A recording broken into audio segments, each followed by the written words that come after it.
Carter Krishna are here for Beyond the 90. A little different setup today, and one of my cats, Lily, is joining us, snoozing on this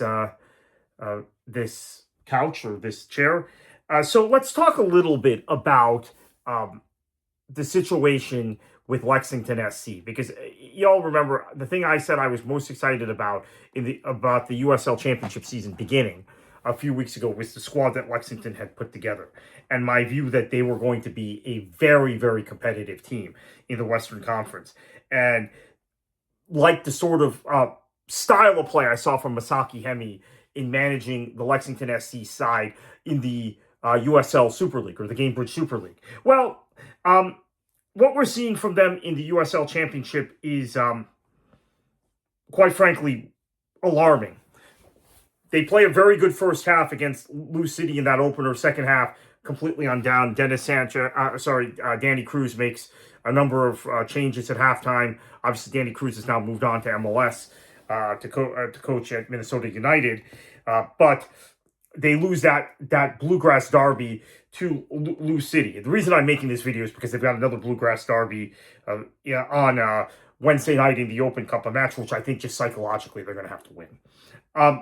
And then against Sacramento, they I thought played really poorly in a match that now there were some good performances. Their top players, the guys you would consider the best players that they had signed.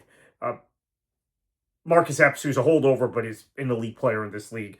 Aaron Malloy, most expensive transfer in internal transfer in USL Championship history, USL history, as a matter of fact, and Blaze Ferry, a player that I rate really highly and has been part of Blaine Ferry, part of the U.S. Youth setup in the past.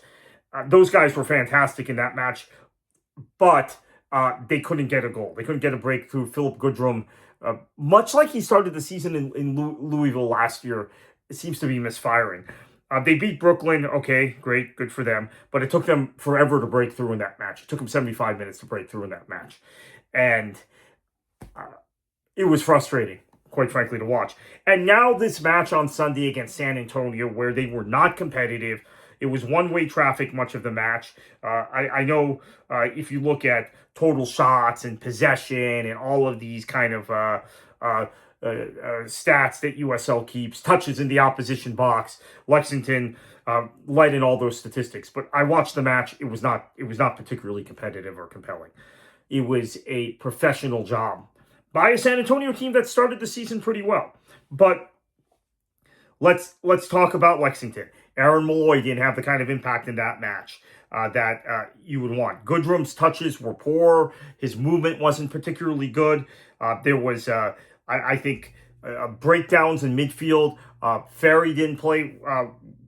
He played okay. I wouldn't say he played terribly. Marcus Epps, I thought, had a pretty good game again, but just not enough going on. Poor performance at the back from Hafferty and Kendall Burks. Kendall Burks, a player I rate really highly. And the sort of football I thought we would see from a Masaki Hemi side, the patterns of play, the silky movement, the passing triangles. We've seen all this on the women's side with Lexington SC.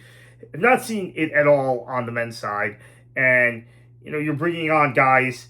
You have guys like Ordonez that you can bring on. I mean, you have so many pieces with this side. I'm now concerned that with such a squad which was so expensively assembled, that if you lose a second match to Lou City, to your rival, in a month, things are going to begin to come unstuck. Now, and they have a trip to Lou City. Coming in the Prince Tires USL Cup, I think in a month or two. So, what is it that we're seeing from Lexington that concerns me? Okay, I think there's now a reliance on dead balls because you have Aaron Malloy, best dead ball specialist in this league. But there's become a reliance on that. There seems to be breakdowns in the final third in passing movements. the passages of play are not what I had expected with the squad they have, with the two wide guys they have, and with the management they have, right? And then I would say, additionally, as I pull up my notes from the San Antonio game, I think what you're seeing is sort of a black hole, even when Midents and Epps has been really good. I think he's had a good start to the season. Are able to create one-on-ones, cut inside. You're seeing balls that are being played for Goodrum that he's not getting on the end of them. And Firmino is a player I'm really kind of confused about at this point. Now, again, you can look at the Brooklyn match where they played really, really well and finally broke through in that match. And Adkon was good in that match. I think Ordonez, Burks, that center back pairing was really good in that match. But again, Goodrum was ineffective, and Firmino really, as an 8 or a 10, whatever you're playing him as, didn't really get going until those last 20 minutes. Of course, they had the 9-0 against Flower City, who were a side that didn't have their full complement of players. Flower City is an interesting story. I mean, if you want to know why Nisa wasn't what it was cracked up to be, you just look at Flower City's experience in Nisa, where they were effectively told that even though it was an open league, they couldn't lead the league without paying a huge fee. So I don't want to get into Nisa. That's the last thing I want to get into right now.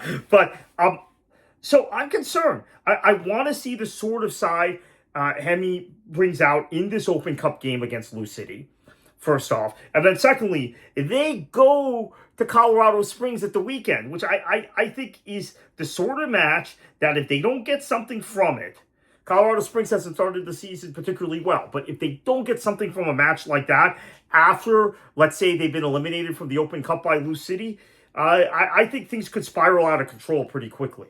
With the sort of squad they have, the amount of money they put into this squad, and the fact that in the Western Conference, when I look at the way that some of these teams have started in the Western Conference, certainly San Antonio, I think, has started very well, as we talked about. But Orange County is better than I thought they'd be. Oakland is better than I thought they'd be. El Paso is playing about as well as I thought they would. Tulsa has not really gotten going yet, but they're good. They're really good. Sacramento has not really gotten going yet, but they're good, and they're real good. And those squads have a history of coming on, right? Tulsa last season. I said it early last season on the Jonathan Sterling's Third Half podcast. I thought Tulsa were the best team in the West, and they ended up winning the West. They ended up getting to the final. We know New Mexico is going to get going with the squad they have. So, we're talking about the possibility that Lexington could be fighting. With the squad they have, they could be in a position where they're fighting to make the playoffs. So, just raising the alarm bells now on Lexington. And let's see what happens against Lou City in the Open Cup.